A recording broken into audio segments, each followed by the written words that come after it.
C'est une légende vivante dans le monde des courses de pur sang arabe. Et à 29 ans, Amer poursuit son œuvre glorieuse de chef de race au Lion d'Angers. Cette bourgade angevine était déjà célèbre chez les galopeurs pour son hippodrome, son haras national, ses jockeys, David Cotin, Jacques Ricou, ses éleveurs et ses cracks comme Cotostar.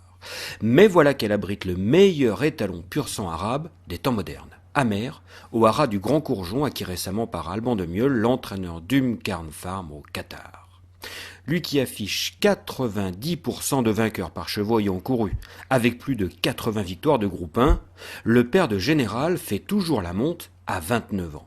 Objet de fréquentes visites de fans du monde entier, il affiche même une forme étincelante. Alors ça, c'est le cheval du siècle pour nous, je crois, dans le monde de l'élevage arabe, c'est le fameux Amer. Amer qui a aujourd'hui 29 ans, qui est, comme vous avez pu le voir, est en forme remarquable et qui bien sûr ne reproduit plus, puisque actuellement à 29 ans nous ne pouvons plus le reproduire, mais nous récoltons de la semence fraîche et de la semence congelée, et donc nous continuons à le faire reproduire par ces moyens. Aujourd'hui, il est le meilleur étalon au monde, il l'a prouvé, c'est un cheval qui vient d'Arabie Saoudite, qui a été offert au prince à ce moment-là régnant du Qatar, qui l'a offert à son fils Cher Abdullah et qui avait décidé à cette époque-là de le faire courir et qui avait fait des performances honnêtes mais qui avait été battu dans certaines courses, aussi bien en Angleterre qu'au Qatar. Après, il a été envoyé au Qatar pour faire sa carrière d'étalon, après retourner en Angleterre où il a continué sa carrière d'étalon et il s'est avéré au jour d'aujourd'hui que c'est le meilleur étalon au monde.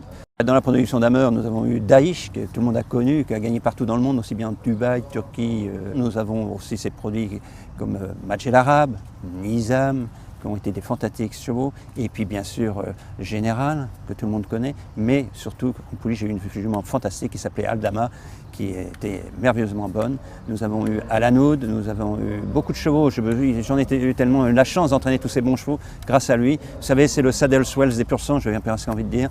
Que fait-il au Lion d'Angers? Eh bien, il faut savoir qu'avant, Cher Abdullah avait un haras en Angleterre et qu'il a décidé, il y a quelques années, 4-5 ans, d'arrêter en Angleterre de faire de l'élevage, et il m'a demandé de déplacer toutes ses juments et tous ses étalons en France. Et donc, nous avons cherché un haras et Cher Abdullah a dit, bon, écoute, trouve un haras pas trop grand, qui est plaisant, et je mettrai mes chevaux à cet endroit. Donc j'ai décidé d'aller au Lion d'Angers, qui est une région très agréable à vivre, pour une bonne et simple raison, parce que je suis né dans cette région, donc je peux dire que c'est agréable.